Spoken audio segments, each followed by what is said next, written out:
परमेश्वर हमारा जीवित है, हर परेशानियों से निकालता है। क्योंकि बच्चों के एडमिशन आए थे, पैसे नहीं थे स्कूल में, बच्चे रोज बोलते थे मम्मी कैसे होएगा कैसे होएगा। मैंने कहा पापा से नहीं कहते, मेरे से ही कहते। मैंने पापा से भी तो बोलो, मैंने की मेरी सारी जिम्मेदारी है। तो मैंने कही परमेश्वर में अंदर बच्चे भी चलेगा अंदर, और मैंने परमेश्वर हमारी लिए कहानी रहेगी।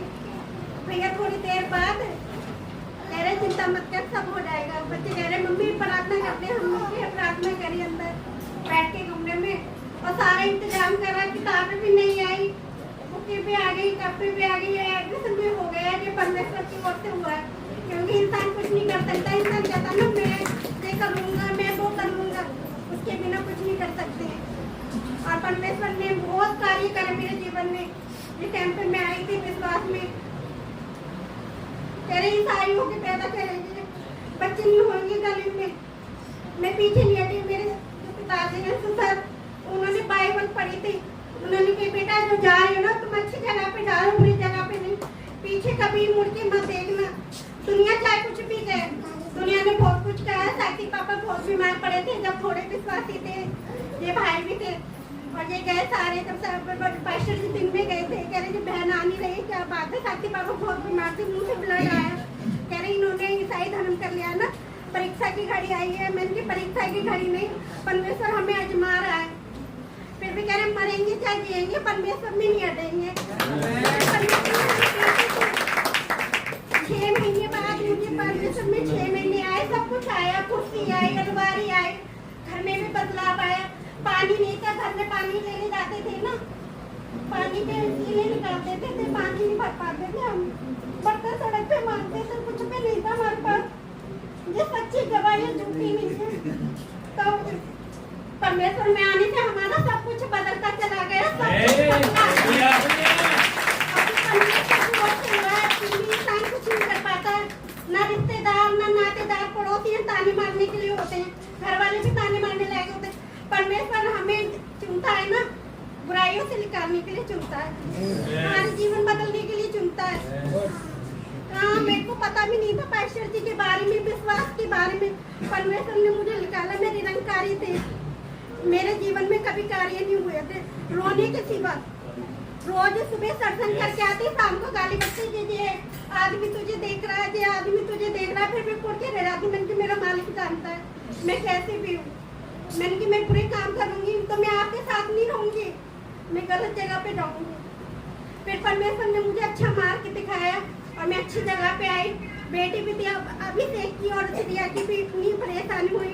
श्रिया से पहले एक बच्चे के वो पास्टर जी को पता, पास्टर जी घर पे गए, दीदी भी गई, कह रही चिंता नहीं करो, परमेश्वर ने अच्छा तुम्हारे लिए फल ढूंढा हुआ है और इस चीज से घबराना नहीं। श्रिया मेरी सही हुई परमेश्वर की ओर से। अभिषेक से 6 महीने बाद डॉक्टर ने कही ऑपरेशन करवा दो। मैंने कहा 6 महीने का बच्चे का ऑपरेशन कहाँ से होगा? मैंने कहा तो बच्चे हो गए नहीं। मैं हिम्मत मार के मैंने कहा परमेश्वर जो करना है तुम्हें करना है। सारी भीड़ इकट्ठी हो गई पास्टर जी घर पे आके। वो तो कह रहे थे अच्छे भैया क्या होगा इनके साथ, ये तो होएगा ही नहीं। मैंने कहा साइकिल पापा कह रहे चलती है रोहतक। मैंने की रोहतक नहीं, 9 महीने की डिलीवरी होएगी।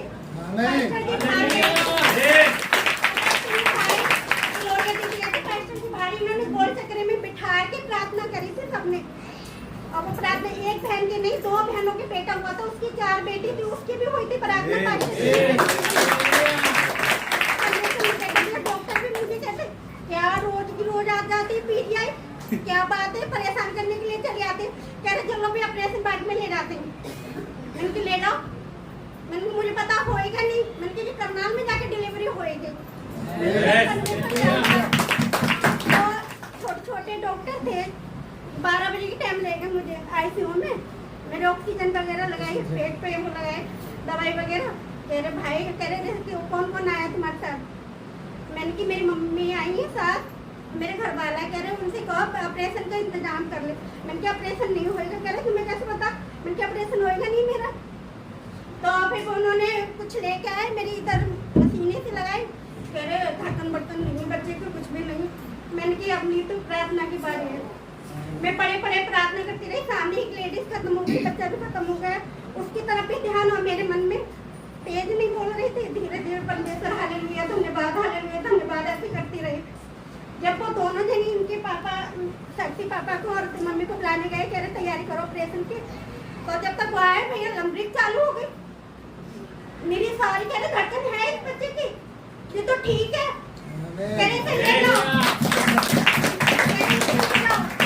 फिर भैया आने के बाद फिर सरकारी हॉस्पिटल में दिखाने गए, वहाँ मुझे एडमिट कर लिया। वो कह रही मुझे करो एडमिट, कह रहे नहीं इसको करना है एडमिट, इसकी हालत ज्यादा खराब है। वहाँ मैं प्रार्थना करी, तो मेरे साथ कोई भी नहीं था परमेश्वर के सिवा, प्रार्थना करी बहुत ज्यादा। मैंने परमेश्वर चाहे तो मेरे दास मिल जाए, चाहे संगति को कोई भी मिल जाए जो मेरे घर संदेशा ले जाए। फिर ये भैया मिले थे, मैं कि भैया तुम कैसे, कह रहे मैं किसी के साथ आया हूँ। मैंने कि तुम घर पे जाओ, मम्मी से कह के आओ तुम्हारी बहू को एडमिट कर लिया, आधार कार्ड और वो लेके जाओ। जब इन्होंने मम्मी से कहा मम्मी आधार कार्ड लेंगे, जब तक मम्मी गई है अभिषेक हो गया। और कह रहे बहुत अच्छा है। फिर पास्टर जी और ग्लोरिया दीदी गई शाम को, ग्लोरिया दीदी के आंखों में आंसू थे। मम्मी कह रहे तेरे दादी खूब रो रहे थे। मैंने तो उनकी प्रार्थना थी, उनको उम्मीद थी कि ये होगा, वो खुशी के आंसू थे उनके आंखों में। आज जो भी कुछ मिला ना मेरे खुदा ने दिया है। सब्जी में तेल भी नहीं होता था जब मेरे पापा खत्म हुए थे ना। आज एक कटोरी सब्जी इन्होंने दे दी, एक कटोरी इन्होंने सब्जी दे दी। कोई कहता सूखी सब्जी ले लो, और बिना मम्मी कहती कोई बात नहीं है, मम्मी हमारी बहुत सीधी थी, कच्ची पक्की सब्जी धर के नमक मिर्च डाल के ऐसे दे देते। आज परमेश्वर की दया से जो सोचते हैं वो परमेश्वर हमारे आगे धर देता है। पर परमेश्वर ने मुझे याद दिलवाता है कि वो समय कैसा था और आज का समय कैसे, कि मुंह में सोचने और आगे आ जाती। मैं इस खुदा की तारीफ कभी नहीं भूलूंगी। मैं परमेश्वर के पीछे नहीं हटूंगी, क्योंकि परमेश्वर मेरा खुदा है, मेरा पिता है, मैं लड़ने के लिए तैयार हूँ। जय मसीह की।